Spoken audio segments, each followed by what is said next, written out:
Welcome to The American Story. Stories about all the things that make America the country we know and love. For millions of American boys and girls of a certain generation, the most familiar piece of classical music was the theme music for The Lone Ranger. Americans crossing several generations can still hum the theme songs for Bonanza and Rawhide, and somehow know the lyrics and melody to Happy Trails. On the big screen and the small screen, in the middle decades of the 20th century, that original American art form, the Western, gave Americans and people across the globe memories they would carry with them always. The world of the classic Western is always with us. Law and order are in danger. There are good guys and bad guys, and we sorely need heroes. This is Chris Flannery with the Claremont Institute. I call this one Epic of the Eternal Frontier. As early as 6 in the morning, 6 days a week in the 1950s and 60s, in a parking lot on the corner of Ventura and Sepulveda Boulevards on the southern edge of the San Fernando Valley in Los Angeles, Cadillac or Lincoln stretch limousines would pull in, and stuntmen and supporting actors already gathered there in the dark would climb into the one meant for them. They knew which limo to get into by the signs in the right-hand side of the windshields indicating Gunsmoke, Wyatt Earp, Wagon Train, Rifleman, or some other TV Western. The limos would then drive them 20 or 30 miles to the various movie ranches located in the canyons and foothills on the other side of the valley, where horses, wranglers, and crews would be waiting, and Westerns were being filmed almost nonstop. The Western was king of popular entertainment on the big screen and the small screen. They were making so many low-budget Westerns on Iverson's ranch in the Santa Susana Mountains that cowboys could be interrupted in the middle of a fight by gunshots from another movie being filmed on the other side of the hill. Most of these were naturally pretty run-of-the-mill, but at their best, Western movies were a great original achievement of American popular art. Epics of the eternal frontier, where trouble is always brewing and everything is at stake. The law is out of town, and if a hero doesn't ride into your valley, you're going to lose the things you hold most dear. On the eternal frontier, we are always faced with the problem of establishing and securing justice and peace. We can't live without them. But inevitably and necessarily, human nature being what it is, they are hard to come by.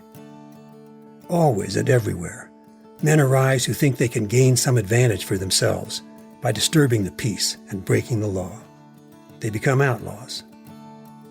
To protect against these outlaws, lawmen are needed, peace officers.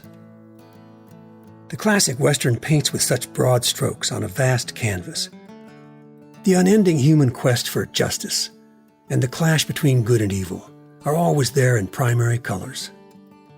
The classic Western presents this eternal human problem vividly because it presents to us a world where justice, peace, is not fully established, law is non-existent or far away, and the human need for law and justice is raw, full-blown, and in the open. Because establishing justice and peace is a pressing and permanent human problem, the classic Western is eternally interesting. To establish justice is to establish at least the rudiments of civilization. With a little law and order, maybe your town would soon open a schoolhouse or get its first piano.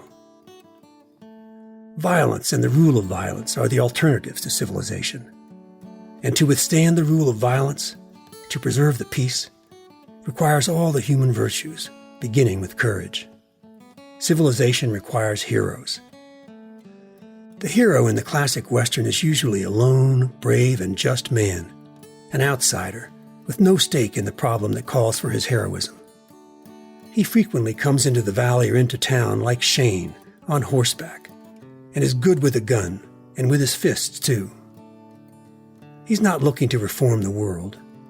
In fact, he often scrupulously, even callously, confines himself to his own business.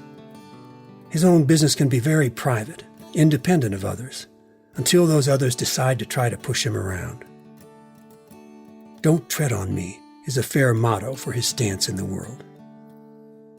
The hero is what makes the classic Western riveting. The setting might be enticingly majestic and wild. The problem, the human need for justice and the infinite variety of difficulties in obtaining it, is eternally interesting. But it is the hero that puts us on the edge of our seats. Even the decent people who need him are in one way or another frightened and uncertain when he comes on the scene, and usually recognize the need for him eventually to ride off into the sunset. They have their doubts about his methods or his morality.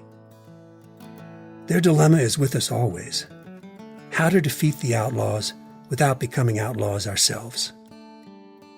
The classic Western is fully aware of this complication, and its great achievement as an original American art form was to reveal vividly, in this full awareness, the objectively true and critical distinction between the good guys and the bad guys.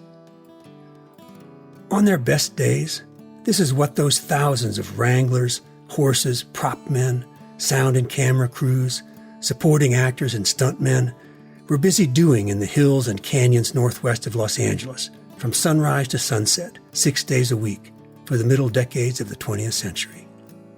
They were busy, making epics of the eternal frontier. Thanks for being part of the American Story. This is Chris Flannery with the Claremont Institute. If you'd like to learn more about these stories or how you might support them, please visit our website at www.theamericanstorypodcast.org. That's theamericanstorypodcast.org.